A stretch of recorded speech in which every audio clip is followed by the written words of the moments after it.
The Walker Art Center has never been afraid to shift and change and evolve as an institution, in part because it's an institution that's not been afraid to ask questions.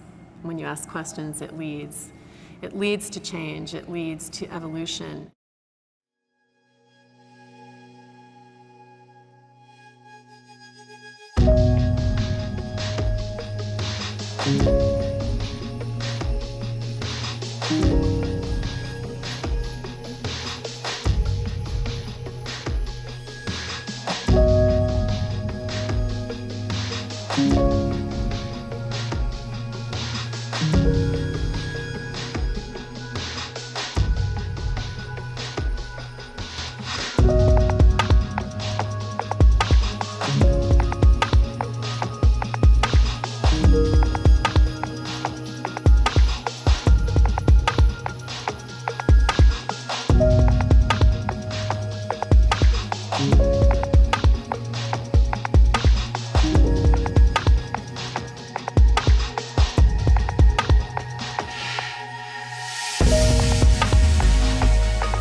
Art is about asking questions about how we see the world, how we think about the present, how we think about the future.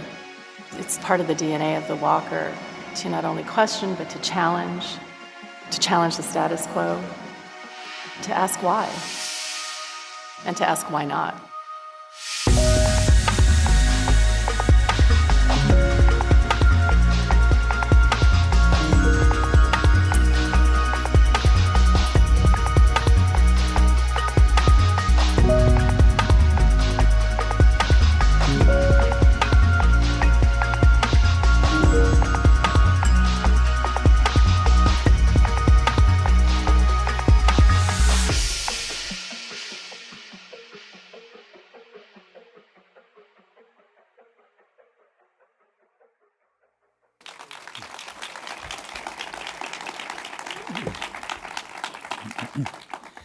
Good evening. How great was that archival footage?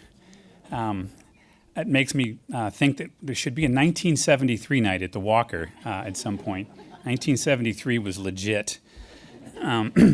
Welcome to the program, Making an Entrance, a design conversation, and welcome to the new Walker Entry Pavilion. My name is Chris Hudson. I'm the editor of Architecture Minnesota, the magazine of the American Institute of Architects Minnesota, and we couldn't be more excited to co-host this design conversation with the Walker on such a notable occasion. What you all experienced out there in the new lobby is our favorite category of design, the kind that makes all of the great design around it even better. It's also that rare example of an expansion that's so well integrated with the existing building that it feels like it was part of the plan all along. Before I introduce our speakers, I want to briefly highlight Architecture Minnesota for those of you who might be unfamiliar with us. This is our current issue. There's a little game going on across town, and maybe some of you caught some of that traffic. We cover a range of interesting new buildings, interiors, and landscapes in Minnesota and beyond, and we love to talk to people who bring good design to life. You can get to know us at architecturemn.com and at archmnmag on Instagram. We also love to do events like this one, especially when we get to partner with talented people. We had such a good time planning this design conversation with the Walker and with public programs manager, Jackie Stallman in particular. Jackie, are you here? Are you in back? Yeah, I'm back. Stand up. Thank you, Jackie, for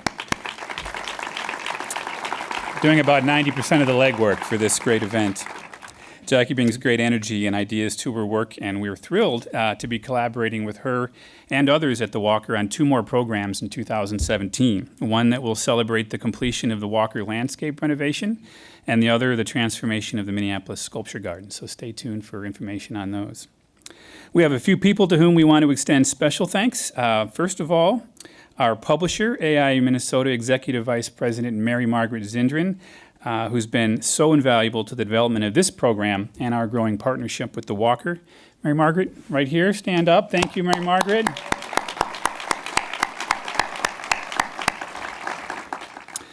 We also want to thank the two videographers that produced the video elements in tonight's program.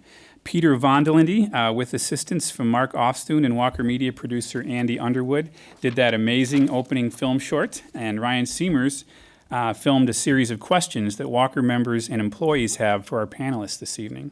You'll see those fun clips throughout the program. Ryan couldn't be here tonight, but Pete is. Pete, would you mind standing? Wave hello. There's one of our favorite filmmakers. We also want to extend our thanks to Ryan and Justin back in the control booth. It's been great working with them today. All right, now it's time to introduce our special guests. First, the architects of the new entry. HGA architects and engineers Joan Soranno and John Cook have partnered on a number of award-winning projects, including Bigelow Chapel at United Theological Seminary in New Brighton, and Marlborough Music Cottages in Vermont, and the incomparable Lakewood Garden Mausoleum down Hennepin here in Minneapolis. In this partnership, Joan is the lead designer, the art side of the architectural equation, and John is the project architect, the science side. Joan's specialization in museums and cultural institutions, and John's past experience with the Walker, he served as project architect for the 2005 expansion, made them the perfect pairing for the new entry. The two also partner in life. They were married to each other. Leading the conversation with Joan and John at center stage, right here, will be longtime Architecture Minnesota contributor Tom Fisher, who directs the Minnesota Design Center at the University of Minnesota. Before taking the reins at the Design Center, Tom was dean of the school's College of Design.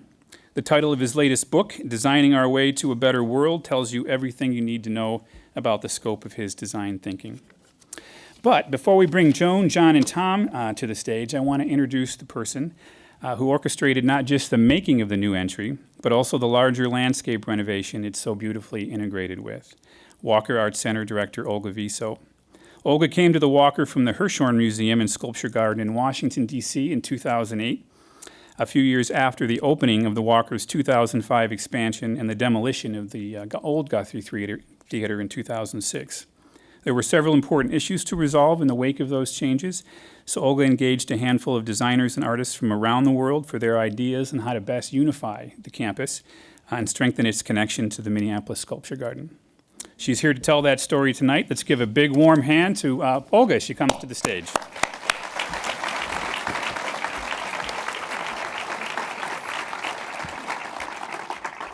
Well, good evening, everyone. Thanks so much for being here. It is an exciting moment for all of us at the Walker, and I want to thank Chris and Mary Margaret for the partnership with AIA and Architecture Minnesota. It's terrific to be able to bring back a history of design conversations from our past into the present and into the future. It is, again, such an exciting moment that we have now launched the first phase of our campus redevelopment project, which includes the stunning new entrance and lobby and new plaza designed by HGA. And as you kind of alluded, it's been a long time in the making to get to this point, and it's part of a larger campus master planning effort that's been underway really since 2009, shortly after I came to the Walker, which includes the renovation of the original 1971 Edward Larrabee Barnes brick building that we're standing in today. And this was also a project that was led by John at HGA, and incredible steward of an architecturally significant building. And that was realized as part of this project, but several years ago. The completion of the 5-acre hillside landscape is part of this project as well, that will be unveiled in June, designed by Petra Blaze of Inside Outside in Amsterdam. He's been a just terrific collaborative partner with HGA. And then the renovation of the Minneapolis Sculpture Garden that will unveil in June in partnership with the Minneapolis Parks and Recreation Board. And this is a project that Tom Oslin of Oslin Associates and Julie Snow Acrylic are leading. These projects tied in also to the construction along Hennepin Lyndale, the city's project there. Sorry about that. I know it's been hard to kind of drive around the area, but it was a fortuitous timing to be able to work those projects together and to add halfway through the project the narrowing of Vineland Avenue to knit the two campuses together. And then, of course, we're bringing 20 new sculptures to the entire campus that will be, again, unveiled in June of 2017, so just not that many months away. And really the chief goal of this whole campus master planning effort is to create a much more unified, environmentally friendly, dynamic, art-filled campus across the entire 19 acres. And to expand the public footprint of the Minneapolis Sculpture Garden, which will extend up 5 acres around the Walker Hillside and become our new Wordle Upper Garden, which is made possible through the generosity of Angus and Margaret Wordle. So the sum total really is to offer this one campus feel, this one campus vision for the Walker and the Minneapolis Sculpture Garden for our visitors. And I have to acknowledge it really wouldn't be possible without the tremendous board leadership that we have here at the Walker, who really understood from the very beginning that it was really important to take a holistic and integrated kind of approach to how to think about designing and addressing some of the challenges here. And I want to call out Jim Dayton, in particular, former president of the board, who chaired our master planning committee of the board for really since 2009. He's been a great steward of this project. And also Tom Fisher played a role as an advisor, and I'm really grateful to him for that. Through the years, you've been a terrific advisor of the Walker. And we were aided by experimental program funds that allowed us to bring some great design minds, both from the community here as well as outside, to help us think through a whole variety of design concerns that were landscape, architecture, visitor circulation, and also, I'd say, some significant site conditions and infrastructure challenges that we worked through. And it was really Jim Dayton who aptly, I think, characterized this Rubik's Cube of design concerns that we needed to manage throughout this process, where we needed to take a much more holistic approach. You couldn't address one problem in the absence of thinking through the other design questions. And this is when Jim sort of said, this is a Rubik's Cube, we need to figure out how to do it. I'm like, you're going to chair this master planning committee, which he has done so ably. So after a few years of really looking at the design concerns from different design perspectives, we landed on HGA as our partner to work on this and the entire master planning process. And HGA had been the partner for the Herzog and Demeron expansion back in 2005, and John has been working on projects at the Walker much earlier than that, since the 80s. And no one really knows a building better and the conditions of the site better than John. And of course, with him came Joan, terrific, dynamic collaborator and partner, and it's been such a pleasure working with them on this. And it's clear, I think, from the results as well as the process that we really could not have found better partners to realize this project, who not only thoroughly understood the Walker's history and the particular conditions of the site, but also just really understand, the spirit and heart and mission of the Walker of connecting artists and audiences. So I think the result is stunning, and I think it might appear deceptively simple as in terms of an architectural statement, but I can assure you it is not. It is much, much more than that. And it's a really sophisticated design that I think harnesses both landscape and architecture, not only to create a new front door for the Walker, but I think it creates a pedestal for the two buildings that have been liberated, I think, in many ways as volumes across the entire facility. And I think the power of this design is very visible even in this first phase in seeing the interior. But what I can't wait for you to do is to actually walk the landscape and see how this design really, its true power will, I think, become evident there. And really the logic of the Herzog and Demeron expansion, I think, becomes really clear and visible with such a respectful address of those buildings that lifts them, but also brings its really distinctive design voice. So I'm going to invite our speakers to come and talk about that process, but I just wanted to just make a few more remarks and reflections on what I think this project does for the Walker and how we advance our mission, what it means to us. And I think it really allows us to realize some long-held aspirations that we have had as an organization that don't go just back to the 2005 expansion, but actually all the way back to our history into those early clips that you saw. The mission of the Walker since 1940 is to be a catalytic organization, to be a meeting place for all the arts, where the public could meet the artist on common ground. Again, a catalytic place for conversation and inquiry, to examine, as our mission statement says, to examine the questions that shape and inspire us as individuals, as cultures, and communities. These are, I think, really meaningful words to reflect on in this context, as are some of the words of some of the past directors and architects. And I think one that I really wanted to share with you comes, I think it's really relevant to the discussion tonight, comes from Ed Barnes, who in 1970 with director Martin Friedman sought to create a facility for the Walker that, quote unquote, did not compete with the art and put the priorities in the right order. They sought to make an architecture that was more flow than form, where there was a subtle sense of going somewhere like a river. The circulation system is the architecture of the building, Barnes said. And I think this concern with flow was also a priority of my predecessor, Kathy Hallreich, who together with Jacques Herzog and Christine Binswager at Herzog and Demeron sought in the 2005 expansion to create, in Kathy's words, an inclusive environment operating day and night in which all art forms are accessible. And I think that project took the form of this distributed town square across cinema, stage, galleries, and public spaces. And I think that aspiration wasn't fully realized in part because of the absence of the completion of the landscape. And I think that aspiration is being realized now with this new design by Joan and John and their collaboration with Inside Outside, because I think it brings together both those impulses of distributed flow and unified center together in, I think, a dynamic new space that is literally the new heart of the Walker building as well as the entire campus.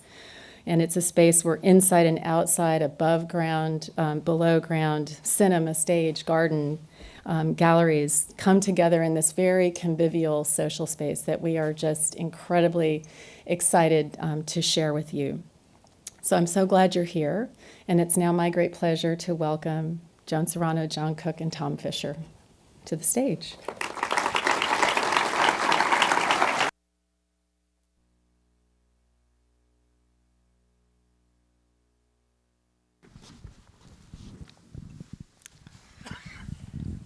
Great to be here, Joan and John.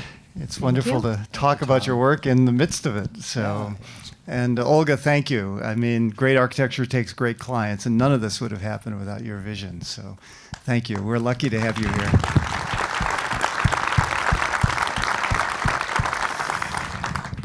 We have a program here in which AI Minnesota has videotaped a diverse group of people who have asked questions. And so it's really going to give us an opportunity to talk about the full range of issues about this project via their questions. So if you're ready, are you ready? Oh, We're ready. We're ready. Okay, here we go. Let's start with the first one.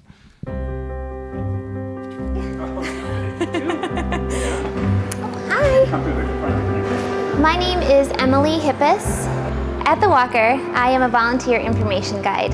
During my first year of volunteering, there was a self-sculpture by Klaus, a 3-prong plug installed over the stairway, and it was a really great way to start conversations and to get people's reactions. Some were very bemused, others were a little irritated. Some people were just at a loss of what it could be, so that was one of my favorite memories. What really excites me from seeing the drawings of the new space is all of the natural light, the sunlight that will be in the new entrance. One question I would have for the architects would be how the redesign of Hennepin Avenue impacted their design process. So there you go. John, do you want to talk a bit about the Hennepin Avenue entrance and the move to the entrance to Vineland? Yeah, I'll be happy to. I think one of the biggest questions out there is why didn't this project happen 10 years ago, right? Well, there's a history and a story behind that I'll try to make clear, because I was, of course, I've been part of the Walker for a very long time, as Olga said, but originally this site was occupied by 3 different organizations. You had the Walker, of course, you had the Guthrie, and you had Allianz Insurance. And that was pre-2000. And in the 90s, each one of those organizations were developing a plan to expand. And Allianz was the first to make the move, so they put their building up for sale and left for their site out on 394. The Walker purchased that property. And Herzog was hired as design architect, HCA was hired as executive architect. And with Allianz vacating, the obvious choice for expansion was along Hennepin Avenue. And when you decide to expand along Hennepin Avenue, I don't know if you could really ignore the fact that it did need a what you might call a front door. And you can, we would cite other examples of iconic buildings on Hennepin, like United Methodist and the Basilica and St. Mark's, all of which have front doors on Hennepin, and some of which aren't used so much anymore. So, and I think not putting a front door on Hennepin maybe would have been a mistake, and maybe it's a little misguided to think of it as a front door. And the other thing to remember is that when that expansion opened in 2005, the Guthrie was still here. It was still attached and still active. And it wasn't until about a year later that it was torn down. They moved to their new campus, and it left that side of the building what I would call unfinished. I mean, there were plans for it, but it was unfinished, and it left, I think, a special opportunity that we're appreciating today. Yeah. Joan, what about the landscape treatment along Hennepin? There's a lot of work now going on, but what was some of the thinking behind the landscape on that side of the building? So when the Walker was completed by Barnes in 1971, if anybody is here remembers, it was really designed to be an art center sitting in a garden. There was green around the entire museum or the art center, and through subsequent additions in the 80s and then the Herzog addition in 2005, it just kept concrete and granite started creeping around the building for various assorted reasons, and so there was a lot of hardscape along Hennepin. So one of the things that we did on this project was we brought the Walker back to that original concept of sitting in a field of green. And so along Hennepin, which I think is a good strategy because it softens Hennepin. It's very busy, it's very noisy. There'll be grass, a series of serviceberry trees, there'll be some boulevard trees from the city, and then some dogwood that you see in the foreground here that create kind of a gateway or a threshold into the campus. So that idea of greening Hennepin, I think will soften it a bit. Can't wait. Speaking of landscape, why don't we go to the next question here? Hello. Okay. Hello.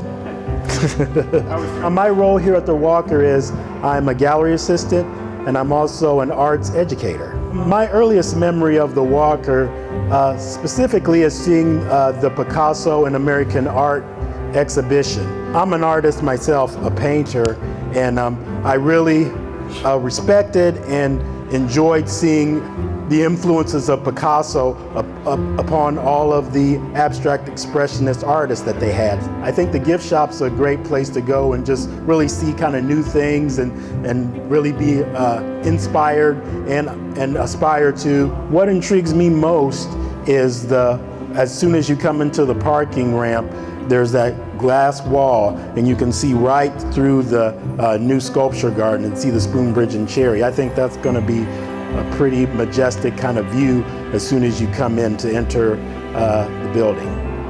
One of the questions I would ask is, how did you work with the landscape architects to make it jive with the new entry.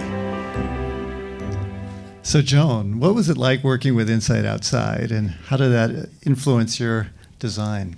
So if anybody is aware of our work, you know that a lot of our work is driven by landscape ideas, like Lakewood Mausoleum. And we had much the same situation that we had at Mausoleum. We had a hill. And this idea of the relationship of the architecture to the landscape and really integrating those two things is something that we hold very dear. And so relationships with landscape architects for us is probably one of the most important relationships we have. And we completely enjoyed working with Inside Outside. And I think one of the reasons why it was so successful is we were on the same page in terms of what was motivating this project, which was the integration of architecture and landscape and trying to unify this 18-acre campus on one side from the other. So we met, even though Inside Outside is in Amsterdam, we had weekly meetings with them through video conferencing. We shared our computer model, and we also worked very closely, or Inside Outside worked very closely with our landscape department to make sure that we were picking native species of plants. Again, they're in Amsterdam, so that was really helpful. So it was a really fantastic collaborative relationship that, again, so much of our work is driven by these landscape concepts, and we were all on the same page there. Yeah. And of course, there were all these elements in the landscape like Sky Pesher and Spoonbridge and Cherry. So how did some of these sculptural pieces influence the design? John? Yeah, a lot of it was about connectivity, both visual and physical. Mm-hmm. Of course, Spoonbridge and Cherry it's not anything you want to ignore. And we had it was fortunate that the new entry experience was somewhat in alignment with it, that it had a visual connection, so that when we finally opened up to the parking garage, from the parking garage you can look all the way through, see daylight, and beyond see the Spoonbridge and Cherry. And things like Terrell was it was part of the 2005 work that we did. But again, because it was unfinished, it wasn't easily accessible. I mean, it was like a pilgrimage to get there. You had to go up a grassy slope and kind of find your way in. A lot of people maybe don't even know it's there. But now, with Inside Outside, it's connected by a path, an ADA accessible path, two ways, from Vineland or from Groveland, actually 3 ways. We now have another connection from the Walker to the outside, and that is a door that's coming next spring up at the Fitterman Gallery, where you'll be able to go outside from that area. Yeah. What I love about the landscape too is how the bosques of trees have the same kind of geometry as the Herzog galleries. There's kind of quality of them being strewn across the landscape. Olga has described these beautifully as scattered geometries. Yeah, I love that term. Yeah, it's great. One of the things, when we first started looking at the addition, we actually had a 2-story volume. It was a 1-story space, but it was a volume that actually stuck out above the hill. And we quickly realized that there wasn't that integration between architecture and landscape. And so much like Lakewood, we tucked the addition into this hillside with a green roof above it. And so again, part of the architecture is the landscape. And if you look at the site plan here, the landscape architects loved it because it doesn't even look like a building. So in their mind, this is all about landscape. Yeah. And so that green roof was really key. And again, it becomes a perch by which you have this beautiful view. You will have this beautiful view. It's not a beautiful view right now, of the sculpture garden and the cityscape. So that's great. Good. Let's go to the next video. It's okay. More time. I keep talking over though. She's singing. My name is Cassandra Bruce. I've been a member for about 3 years. Yes, I grew up in Minneapolis, so my earliest memory is coming here for school field trips. I remember coming here as a high schooler, and we did all of our school dances, like the pictures for school dances here. My favorite part of the walker is this atrium where just all the light, and it just feels really open, and you can walk through the galleries and bring a book and just kind of spend an afternoon here, and I like that.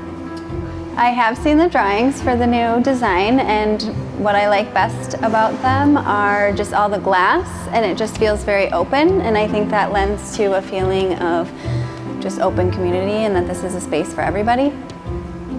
My main question for the architects is just what was their inspiration? How do you change such a great place and make it better?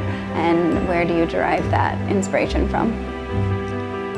These are great questions. So Joan, what were you looking at and thinking about as you were working on this design? So one of the first things when we got together with the walker, Andrew Blauvelt said very clearly, we do not want a third charm on the charm bracelet. Which, again, that pretty much drove a lot of the way we approached this project. So we started with the beginning. We started looking at the barns, the 1971 structure, and this is when the Guthrie was still there. And obviously, with all the architects in the room probably understand, there's a very kind of boxy rectilinear geometry, which again, thinking about the addition made a lot of sense. What you also notice in this picture is the glassy atrium entry piece with a lot of transparency that welcomed people in. And that transparency obviously inspired the entry. Yeah. So but this idea of the charm bracelet, I mean, what was it like to work next to such incredible buildings like the Barnes and the Herzog and Demeron building? I mean, how did you handle not being the third charm? Well, actually, Cassandra, she was talking about her favorite moment in the building is basically the town square of Herzog, which you realize that, she was talking about the light and the feeling of openness and community. And with art museums, a lot of times it's really hard to get daylight into these buildings because of obviously galleries don't want light, theaters don't want light, cinema doesn't want light, but people need light for a sense of well-being. And so those kinds of spaces resonate with people. And we thought very carefully the way Herzog articulated the town square works. It's really beautifully, the curtain wall is beautifully articulated, a lot of beautiful light. And so again, like being inspired by the geometric forms of Barnes, we were very inspired by how Herzog used light. Now, the one thing that we were not inspired, or we were not going to replicate in the Herzog was, I think, and Olga alluded to this a little bit, Herzog designed the addition so that the circulation or your experience through this building was a more meandering journey. Some people would say they get lost. And we were very clear that that idea of designing a very clear wayfinding and circulation pattern that was very obvious and very clear, that anybody could understand, that was another driver. And so in some ways we learned from the 2005 what we were going to do. Yeah. What's so wonderful about the new lobby, too, is how surprising it is, because you're going into the earth, but it's so full of light. You bring light into it in so many ways, which is great. Again, we learned a lot of this through Lakewood, where, again, everything was buried into this hillside, and we didn't want it to feel like a basement. You realize the use of skylights is a really effective way of bringing light into the building. Kind of an architectural sky pressure. Yeah, very Good. much. Well, let's go to the next question.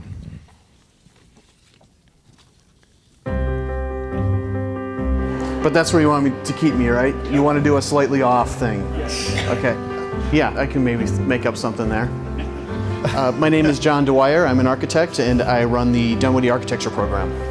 The first time I ever came to the Walker, when I was a kid, I went to see the Christmas Carol at the old Ralph Rapson Guthrie Theater, and I went in and went the wrong way. I took a left instead of a right and opened up to this whole world of contemporary art that I'd never seen before in my life, and that was the end of that. I like to come here to eat. I like to come here and draw. I like to force my students to come here to draw. They enjoy it. And I also like to come here just to take in the art.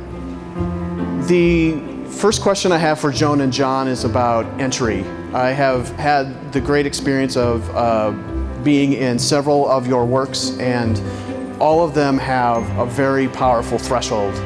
And I'm curious how important entry was and how you chose to take on entry in this project.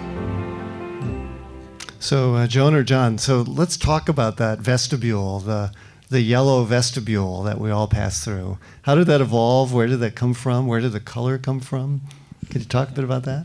You start. So as John alluded to, in 2007, when the Guthrie was torn down, through no fault of Herzog's, the whole entry experience along Vineland really was incomplete. There was a void, there was a hole. There was also an unfinished garden, which eventually led to things like Rock the Garden and cat videos.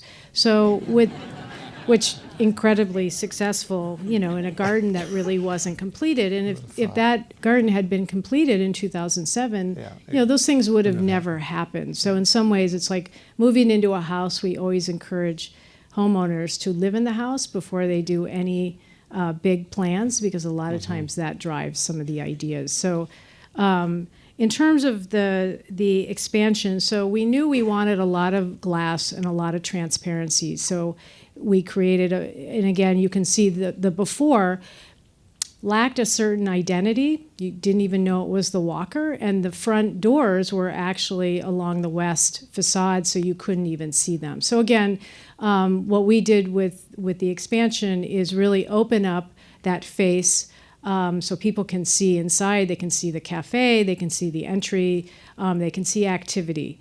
But a wall of glass isn't inherently, you don't inherently know where to go in. And so we articulated this tube-like form that is the vestibule that makes that transition between inside and out. And we wanted that entry experience to be very special. And so we deliberately made it even, the whole expansion is pretty low. It's got a 10-foot ceiling height, but we compressed it even more, so that you really are aware that you've got this, you're leaving the outside, which is broad and vast, you're being compressed down, and then when you go into the lobby, there's a little bit of a release, even though it's only 10 feet. So we wanted that entry to be a very special moment, and we started thinking about materials. So before I get into talking about the vestibule, which is part of Tom's question, I have to share a story that I experienced. It was just before the new entry opened up, so about a month ago. I ran into a couple in the parking garage, and they looked completely confused. They had a parking ticket, and they didn't know what to do. And I knew enough to ask them, "Is there something I can help you with?" Because they were confused, and they said, "We're looking for the Guthrie." Whoops. And I felt awful. It's like, okay, it's not working. Joan, it's not working.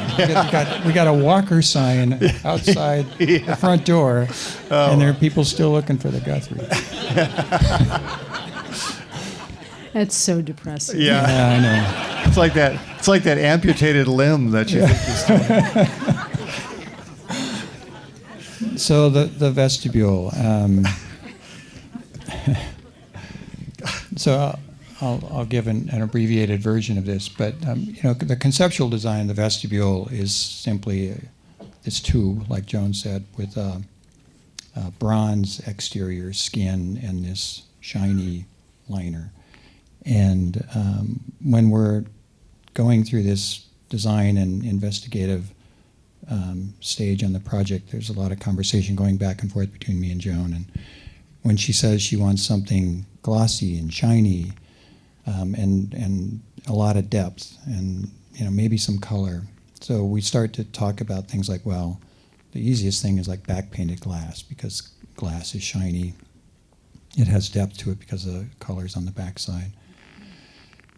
But then I started to ask her questions about, okay, do you want joints in this? Because if you want joints, we're going to have joints, because one of these panels is like 10 feet by 20 feet, and to hang a piece of glass, this is on the ceiling, it's 10 feet by 20 feet, isn't really practical. So I asked if you want joints, And I said no, and you were suggesting some ugly hangers. That's right. And I got very scared. Yeah. So then, okay, glass is expensive, it's heavy, so we get off that. Ugly hangers. And ugly hangers. Well, not all my ideas are good. So we nixed. Poor John. We nixed the glass. We nixed glass. We were looking for monolithic. Monolithic, shiny, glossy, and this is where, Joan and I, we love cars, and we got into watching this car show for a while. I think you nicknamed once car porn. Anyway, let's keep going here. We're going to get into trouble. Let's get to the yellow. And so yellow is a tough color, and like John and others who've been in our building, they know that, we love any color as long as it's white. So when we got to yellow, there are not many good yellows, but I said, okay, if we're going to do yellow, there's only one yellow you can do, and that's Ferrari yellow. So it ended up being Ferrari yellow on aluminum panels. Continuous, no joints. And we were thinking, because we were really nervous about presenting this color to the walker, because this is the walker. And color, we thought, oh my gosh, this is going to require 2 weeks of meetings to come up with this perfect color of yellow. And remarkably, we did these samples, and people like Olga and David and Andrew looked at it and were like, yes. And we're like, oh, perfect. So it's Ferrari yellow. Yes. Yeah. It's a car. That's great. Well, the other transformation, of course, is not just from the outside in, but from the parking garage out. So, and there was a mechanical room in the way. Could you talk a bit about that whole threshold? So that was like a rabbit hole that was full of obstacle after obstacle. There was air intake. There were large conduits. There were fan room. There was a fan room. Mechanical room. For the for the parking garage, there were pumps in the way. We discovered a column that wasn't on any drawing. John Wacker, I know you're here. So it was these obstacles that we had to kind of deal with and clear out of the way, and it was incredibly difficult and expensive, but I think everyone would say completely worth it. And I don't know if anybody remembers that old corridor. You were walking towards a cash machine. And I don't know what that really meant, but it was a cash machine and actually an old payphone. Yeah, there was a payphone. There was a payphone. Yeah. So it looks really simple now, but to actually blow that hole through that parking ramp to the vestibule was really, really hard technically. Well, and what the Walker had discovered in the 10 years since the Herzog project was completed is that people found, even though it was this single door and this kind of rabbit hole, they found it and they were using it. And they did an analysis at one point and discovered that about 70% of the people that parked in the garage would use that entry in spite of it being this awful corridor. Yeah. So that was inspiration for us to really make it different and beautiful and aligned with Spoonbridge and Cherry. Yeah. And if you haven't seen it during the day, come back, because that's when you really see right through to the sculpture garden, which is fabulous. Well, let's go to the next video.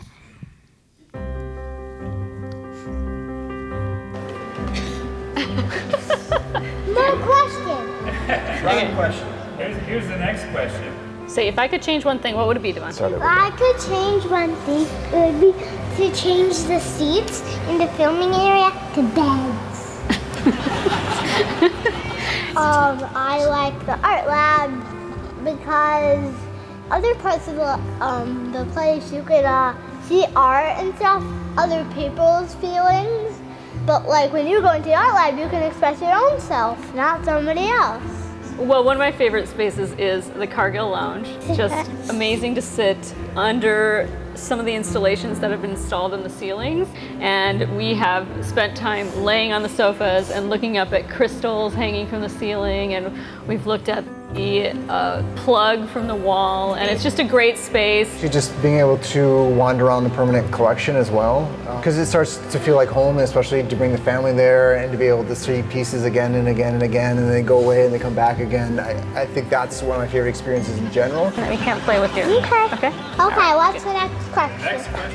I think, coming in as an adult, you get to look at it from a completely different perspective than you do when you're looking through the kids' eyes.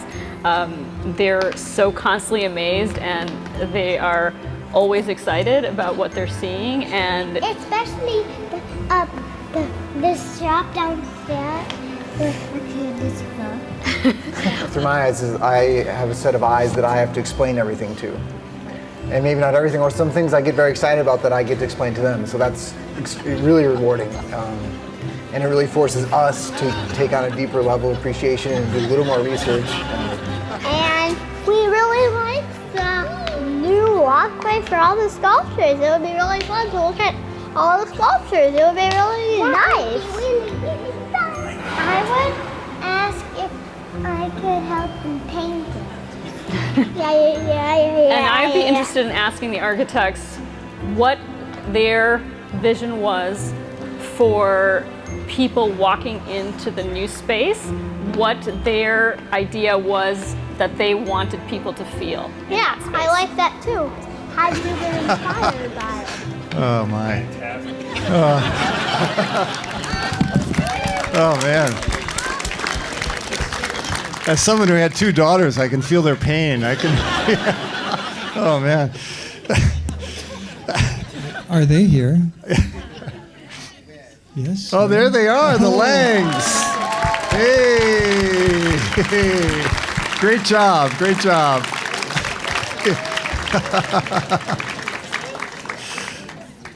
Oh, great. Well, so Joan, what was the feeling you were trying to create?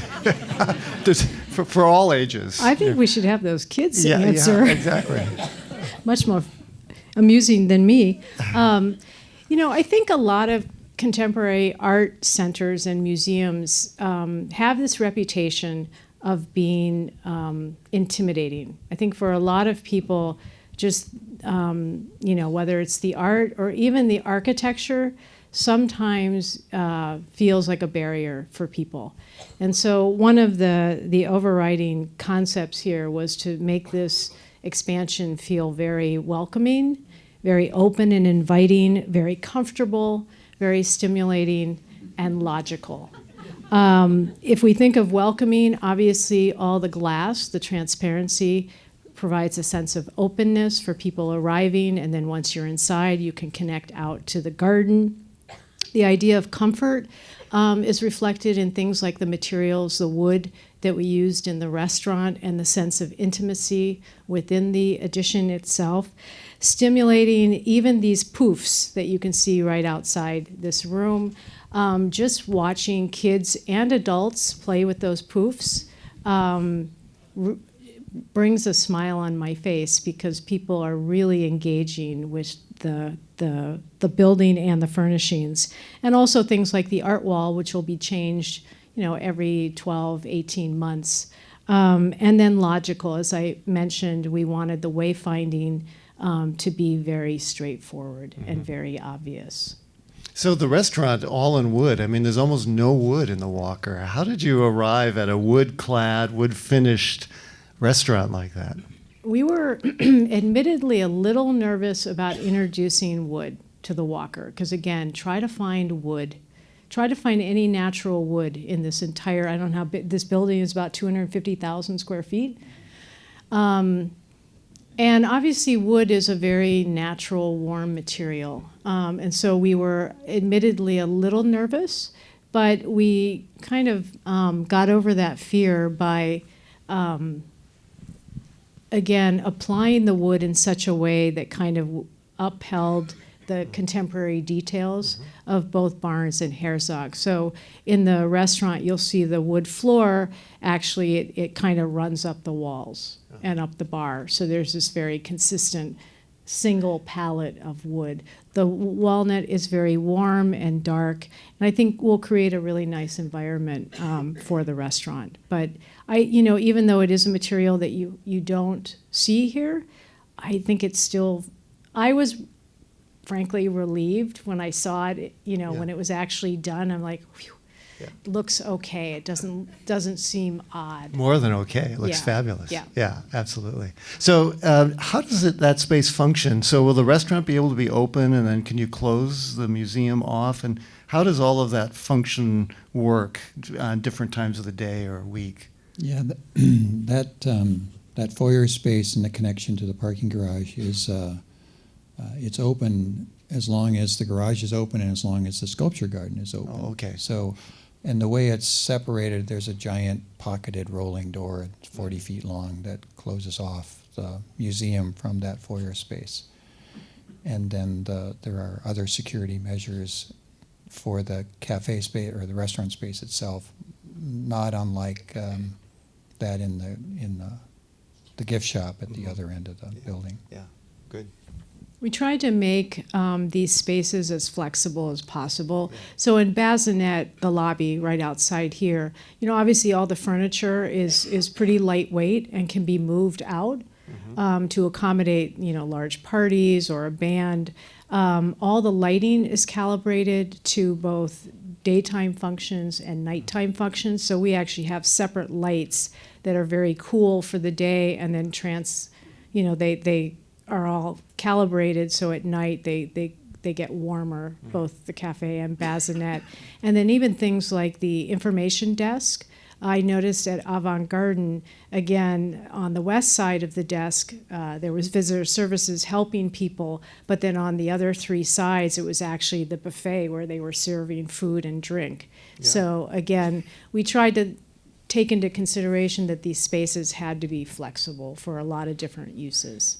Okay, good. Let's go to the next one. Do I look at the cameras? Yeah, you want to look right in here. Okay. My name is Yumna. This is my second year in WACTAC, which is the Teen Arts Council here at the Walker. My first memory at the Walker was going through the Sculpture Garden as a kid on Free First Saturdays with my family. My favorite thing to do would actually probably be just walking around the galleries with a couple friends, and they change, so it's a different experience each time. In other museums I've been to, you'll probably notice there's a lot of field trips coming in, or a lot more children, but here it's different variety. Of the designs that I've seen for the new entry, I really liked the little beanbag poofs in the new lounge, because it seems like it would be a nice, fun space, very open for a lot of people. For the architects, in regard to the flow of people in the space, what did you guys have in mind? What was the optimal flow that you guys were hoping for from one end to another, from entrance to gallery, etc.? So John, one of the big transformations was connecting that lounge back out to the sculpture garden with all of that glass. What did you have to do to make that happen? Well, I've gotten pretty good at taking things apart on this building, and there was a carbuncle in the way. And architecture, a lot of times it's additive, and sometimes you have to figure out when it needs to be reductive. And this was one of those cases where, on the what I would call the outside of the building, there was a room under these granite steps that were part of the Barnes 1980s edition. And it was currently being used as a storage room. And the Walker's a little short on storage space, but this was such an awesome opportunity to say, okay, if we can get rid of that storage room and those granite steps, we can open up that wall with this amazing view to the sculpture garden across Vineland. Mm-hmm. Yeah, it totally transforms that space. Yeah. It's amazing. Yeah. And then you go ahead, Joan. Well, and that's it's something that even Barnes didn't really see in 1971, because again, that north facade was solid. That's where the old gift shop was. Right. So, but again, when John suggested opening up that wall and having that view to the sculpture garden, it just completely transformed how you feel about that space. Yeah, yeah, that's great. And then you also opened up, going in the other direction, the stairs up to the Cargill Lounge. There used to be a kind of an amphitheater-like rock. There's this structure there. You took all that out, and it's now a small version of the shop. What was involved in all that, and what was your thinking about that? Yeah, again, that was just a part of thinking, okay, we've got to open this space up as much as possible. Tom mentioned the rock, which it was coined, that phrase, by Herzog, and the rock was connected to the information desk, and it was, we used the term carbuncle in this project over and over again. There were a lot of carbuncles. There were a lot of carbuncles to overcome and to get rid of. And once that was gone, it completely opened up the view to that the stair that goes up to Cargill Lounge and the Herzog Galleries to view from the entry foyer. So then finally from the entry foyer, when you came in, whether you came in from parking or whether you came in from the sculpture garden side, you could stand in the foyer and see the stair up to Barnes.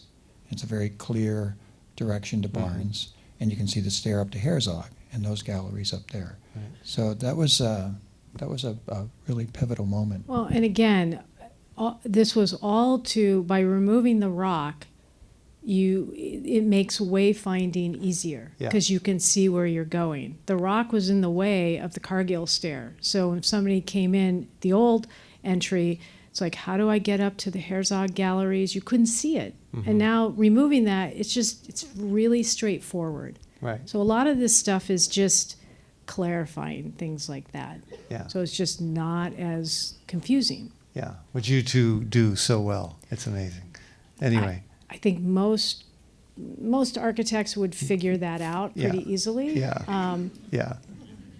I don't think it's rocket science, but anyways, it's what we did. You still do it very beautifully.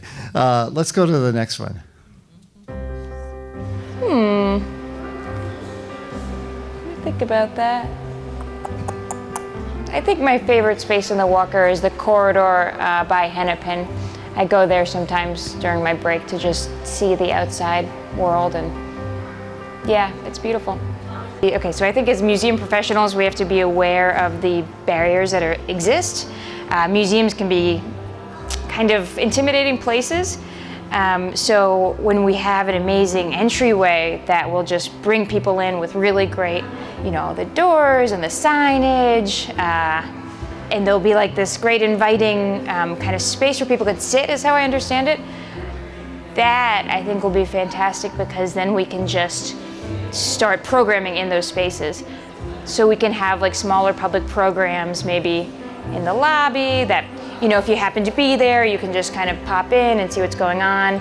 It's gonna make our job a lot easier, for sure. It's exciting. So I'm interested in historic preservation, and I'm wondering how you incorporated elements of the original building from 1971 into the new architecture. I'm curious what kind of, if anything, was created that was specific to the climate here, because obviously we have such a cold climate along winter, so I'm wondering like what Minnesota specific things were incorporated. And I'm curious what was the intention behind the public spaces that are created. So John, I bet a lot of people don't know that you were involved in the recladding of the original building. Could you talk a bit about why that happened and what were some of the environmental issues that drove it? Yeah, absolutely. So she mentioned climate, right? And Minnesota has this kind of brutally extreme climate with its warm summers and its cold winters. And once a building is built, climate starts tearing a building apart because things move, they expand and contract. And Ed Barnes, bless his heart, he designed the Walker building with this monolithic approach to masonry building. And you see it in old warehouse buildings in Minneapolis, where you can build an entire brick building that spans a total city block without an expansion joint. And what was different about this building was the brick on this building was actually a veneer. He tried to make it monolithic, solid masonry all the way through. So, and as a result, he had very few expansion or control joints. So over the last 45 years, this building was pushing and pulling on itself, and it was kind of tearing itself apart. It started to create some leaks, and as Olga said, part of the master plan was to fix that exterior facade, not only because of the brick cracking and the leaking. There was some patching that had to be done after the Guthrie was in. There also wasn't very much insulation in the wall. This building was designed in the late 60s, and it wasn't that important. So all of the brick came off this building in two different phases. This is the first phase you see up here. A continuous vapor barrier was added because it's a museum building. You have to have the vapor barrier. Insulation was added the outside, and then brick again, same brick. And then a multiple number of expansion and control joints, all very respectful of the original Barnes building. A daunting task because it's one of my favorite buildings, and I didn't want to mess it up, right? But now the Walker has an older building that is up to the current standards of new buildings. Yeah, beautifully done. You can't tell it was reclad, but it's an amazing job. So Joan, what other aspects of the existing buildings sort of influence the design, either Barnes or Herzog? We've talked a bit about that, but. So I'm wondering, anybody in the crowd, how many people remember the old entry atrium by Barnes? So clapping. It was a beautiful space. It was. It's one of my fondest memories of being aware of architecture and loving architecture is that entry. Mm-hmm. That atrium was really beautiful. It was always, there's always fantastic art in there. There was really great light. It was a really wonderful way to enter into the Walker. And so I think a lot of what we tried to do with the expansion was to not replicate it architecturally, but create a similar type of space. And one of the things that I've heard from people in these last couple weeks is everybody is saying the same thing. They're saying they feel like it's always been here. And to me, this is the greatest compliment, because this is not the third charm on the charm bracelet. This is creating something that is of the Walker for the Walker. And so that's what we were trying to do. And it seems like it resonates with people for that reason. Yeah, right. What was it like working next to these buildings, but also working with such a great team? I mean, you had Mortensen Construction, a really great contractor. You have a terrific client, supportive client. What was that whole process like? Can you talk a bit about that? Well, I would have to go. I mean, this has been an amazing journey. I mean, the Walker's been a legacy client for me. I first came to the Walker in 1975. This was before I decided to become an architect, and being here was pivotal in my decision to be an architect. I've had the opportunity to work with 3 directors, Martin along with Mickey, Kathy, and Olga, and I have been able to touch almost every square foot of these buildings, and this room included. We did this room about 5 years ago. And as a result, it's really a part of my being. It's a part of my DNA. Olga mentioned DNA earlier. And I feel a bit of a weird obligation to preserve and protect it. And I am really grateful for that, having that opportunity and that obligation. Well, I think we are all grateful for the work that you've done, the kind of gift you've given to this community with this project. Speaking of great clients, I'm going to ask Olga to come back up because we have some video questions for you, Olga, and let you respond to them. And John and Joan, thank you. I didn't finish my sentence. Okay, please finish your sentence. So what was I saying? Okay. My question for Olga would be, where did she start in this project? Because it just seems like such a massive undertaking. I would be interested to know what her first step was. And I would ask Olga, what was the one thing about this design that gives her goosebumps? Like, was scary to her. You're going to steal this show. I'm personally guaranteeing you. Scary. So where did we start? I would say that we started, I talked a little bit about that at the beginning, but I would say maybe with the sort of dual or two-pronged process of inviting a variety of different design perspectives, so being open to critique and inviting critique. And I would say when I came 3 years after the expansion had opened, it was still a time of celebration and not really kind of ready yet to kind of step into, really thinking hard, especially, for the staff and everyone involved in building this. The other part was, I'd say, simultaneously prototyping things.